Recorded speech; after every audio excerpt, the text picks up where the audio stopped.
Rupa. Hi. Is there in some ways a kind of contradictory aim or ambition that you guys have got in this white paper? Because on the one hand, you're encouraging growth and innovation and the economic contribution of the sector, but then on the other hand, you want to protect people from risks and harms. And at the same time, there is this rankle that central government's never really taken ownership of the national strategy to prevent gambling harms. So sort of other national strategies have got targets and outcomes and all those sort of things. Whereas this one feels like you've subcontracted it away to the Responsible Gambling Strategy Board and then the Gambling Commission. It just seems a bit unsatisfactory what's going on here. How do you reconcile all this? Well, I think you do rightly raise this complex area of work where gambling is something that a lot of people, as I said at the beginning, do enjoy. They do enjoy it safely. It is an industry that employs an awful lot of people in this country and makes a significant contribution to the exchequer. And so, that safe and responsible gambling is something that we are obviously wanting to help. But we've got to ensure equally that there are those checks in place to ensure that we are reducing the risk of people falling into gambling harm.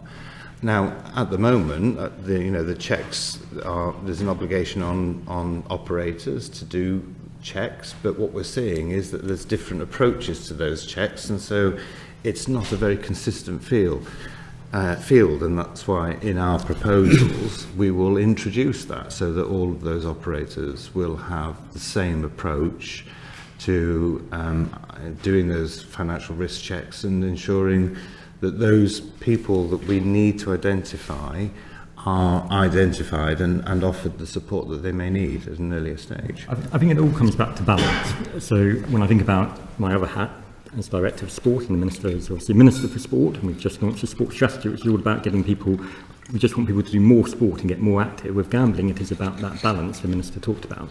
40% of the population gamble every month, and the vast majority of them do so safely and happily, and we have to recognise that it is their money to spend how they see fit. But what we really want to focus in on is that 1% roughly of the population who are problem gamblers and those who are at risk of harm, and that roughly 1% has been pretty stable over 20 years, and this white paper is about really trying to do all we can to reduce the impact of those at risk and those suffering gambling harms. Would you ever set outcomes? Because at the moment it feels like progress can't be measured if it's all so vague. I think what we're trying to say is we want to see that 1% of people who are suffering harm addressed, and we want to see that minimised as far as possible. We haven't set a specific figure on it, but that is what we are aiming to do. I mean, in Australia and Canada, and they've got tons of research that backs this up, they've actually made sort of lower risk gambling guidelines, and it's things like you shouldn't do it 4 times a week. I think there's specific sort of measurable outcomes they've got. The Canadian website, I can send it round, it says, right, okay, you shouldn't gamble more than 1% of your household income, not more than 4 times a month, and not regularly on 2 types of game. I mean, is there stuff we could learn from there and cut and paste? So one of the things we do look closely at is what we call the markers of harm. So what are the signals that would identify that you may be suffering gambling harm? And that's something that the Gambling Commission work very closely with the industry on. What are the best markers of harms to identify those problem gamblers? And when those markers go up, making sure that industry are then making appropriate interventions. So if you are playing at unusual times of day, if you are chasing your losses, if you are losing excessive amounts, those types of markers of harm are absolutely where we would then want to see interventions happening. And I mean, encouragingly, you said more research is needed, that's a given. What role is the government playing to encourage more research into gambling and gambling harms? And also the type of research, if it's industry funded, there's always suspicions around it. They're very sort of, they hog their data for themselves. They're very protective over that. How can we improve the picture? Yeah, well, again, I think this is where the introduction of a statutory levy means that there will be, well, first of all, we're working with UKRI in terms of, what are the research programs that we need. But I think because we now will have a statutory levy, we may well see other organisations wanting to come on board and provide that research to us and accept that funding where they wouldn't have before. And it will enable us to, commission independent research that people can have confidence in. And as I said earlier, where that research provides evidence where we may need to address other issues, then we will obviously look at that very carefully. And if we think that evidence is compelling and action is needed, then we would look at doing so. Yeah, it's a bit vague again how that money is going to be distributed after the.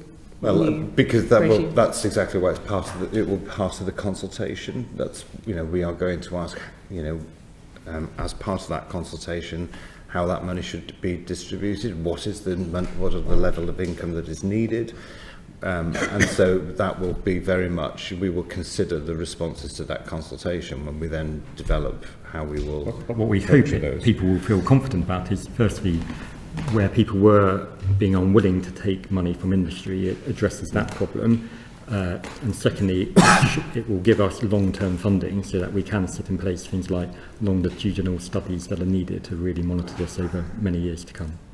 And the international comparisons, you'd look at those too. I mean, maybe some of those are replicable. Again, longitudinal, as you say, you need to track cohorts over a long period, not just... Because the way current funding cycles work is you get a 5-year project or whatever, or 5 is a lot, actually. So we fully recognise that we do need long-term funding and we do need some of those long-term programmes. I think, as the Minister said, the very reason we want to consult on it is to get people's views on it and make sure we are engaging those who have the expertise before we finalise the plans on it. Okay, so at some point this will be as well researched, as you mentioned at the beginning, tobacco, alcohol, those things. There's loads more research than there is on gambling out there. So that's okay. And I'd make a plea for independent academics as well, because I said to the last panel, they don't even have the time to respond to the consultations because they're so overstretched. Okay, good. It also feels like this white paper is talking a lot about sort of encouraging land-based gambling, whereas at the same time we recognise things like slot machines, especially for kids, they're a magnet for increasing all these harms that we're trying to prevent. That, again, has raised eyebrows. Yeah, well, I think it's because we're trying to, for want of a better word, level the playing field a bit, because the costs that a lot of the land-based industry face, there are significant costs that they have to address compared to, say, online providers, and so to give them a fighting chance, because they are important employers in local areas as well. That's why we've put those recommendations in there, and we're consulting on that consultation act now. I think the white paper was always a balance, and I think, again, going back to what I said about when the last legislation was done in 2005, back then clearly the main form of gambling was people going into land-based premises, whereas now it is all online, and we recognise online needed tightening. We felt with land-based, actually there are rules which are just quite outdated. Some of the ratios which made sense in 2005 don't really make sense in the modern age where you have machines that play multiple games. So there are some areas where we are changing the rules so that they can operate effectively. So a very good example is in casinos you sometimes have very restrictive rules, which mean you have a load of machines that have to be turned on but aren't being used, and then queues of people waiting for other machines, and actually just giving them more freedom to decide what ratios are needed, still within some rules, will help ensure that they operate more effectively. I also want to ask a little bit about advertising. We know £1.5 billion a year is spent on gambling advertising, and all the polling shows it's actually quite unpopular. People don't like these pop-ups every time they're trying to do something on the internet, flinging Foxy Bingo or whatever at them. Again, why did the government not go further in curbs on gambling advertising. For example, front of shirt advertising. It would have been an easy win. It's popular with the public. I think people are surprised that no further action is being taken when everyone accepts that advertising influences increased consumption, and increased consumption equals increased harms. I think, again, it's important to point out that we went on an evidence-led approach on this. So we looked at the types of advertising that may potentially lead people into gambling harm. So that is direct. It's also important to say that actually some changes have been happening in this area. Some rules have been tightened up. But we have gone very much on the evidence. There's little evidence that exposure to advertising alone causes people to enter into gambling harm, although we do recognise, of course, that it can perhaps disproportionately affect those that are going through gambling harm. But there is clear evidence that the sort of personalised direct marketing can pose a risk, and that's why a number of changes have been made in those areas. But again, once we have the research, if there's more evidence that proves that advertising is causing harm, then we will look at that. The Secretary of State made that point when we introduced the white paper to the House. She was very clear on that. Going back, we said all along we would be led by the evidence, and whilst we did have people asking us to do blanket bans on all advertising, as the Minister said, the evidence wasn't there that the harm was there linked to general advertising. But we have, I think it's important just to note what we have done. So we have bans of aggressive targeting practices. The Gambling Commission have taken action on VIP schemes and reduced the number of VIP customers by 90%, and they're consulting on further work on bonuses and free bets. The advertising code has also been tightened, so you're not allowed to particularly appeal to children.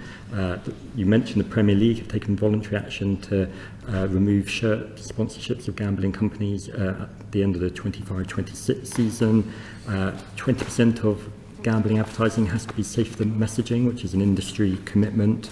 And we've also working with industry and gambling about a sports code around better social responsibility around these areas. So there is quite a lot of action being taken that was backed by the evidence we found. It just feels if you're looking for a direct causation, this made this happen, that's going to be impossible to prove. You've got correlation. Correlation is not causation. If you're setting yourself that bar, it's impossible. You're never going to meet that. But that did not make that directly happen. So it's a vicious cycle, it feels. If your question is your question, should we have banned all advertising? I think that if you're saying there is no direct causation, therefore we're not going to do anything, because you've not acted at all, not just, No, that's not true. I've just listed sort of 6 things that we are doing. Voluntary things other people have taken in spite of. No, they're not all voluntary. So the VIP schemes that the Gambling Commission have cracked down was not voluntary. The work that the Advertising Standards Authority have done is not voluntary. A lot of this is not voluntary. I think it's a bit slow. Okay, last one from me. Do you accept that sort of gambling in a way exists on the spectrum? People can move in and out of these behaviours. I think that the person from the Commission, Sarah, was saying that people can use more than one product, and when we sort of measure these things in these ways, we're ignoring things like, I think problem gambler is a very problematic term because it puts all the personal responsibility on the individual, and we're ignoring structures of inequality, things like class and gender and all these things. I'd like to see this future research that comes in this new framework looking at intersectionality more, because at the moment it's all very stats based and it's all the person's fault. Would you accept that? I don't think we would ever say it's the person's fault. I think there are a number, this is a complex area, how people find themselves in some of the positions. Personal responsibility is what I mean. Often it's a very easy get-out clause if you just shove I don't think we would say that actually, because there is an obligation on operators to do the sorts of checks. I think the problem is there's an inconsistency in the approach of doing those checks and identifying, and that's why we're trying to bring about a consistent approach so that industry knows what is expected of them.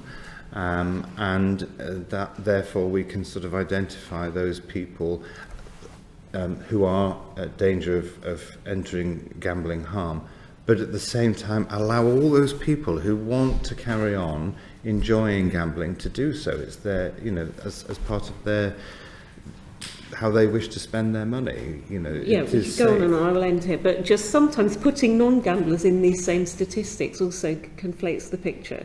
So that's why it looks not as bad as it is, whereas with some products it can be 1 in 6 people get addicted. So I think the way we collect the statistics is wrong. What we definitely recognise is that there is a spectrum of harm, and there is also a spectrum of products that cause harm, and that is very much one of the things we've tried to look at through our review. So we know, for example, that the main National Lottery draw has a very low mark of forms of harm compared to online slots, and that's very much why we are trying to take targeted interventions and where the harm really lies.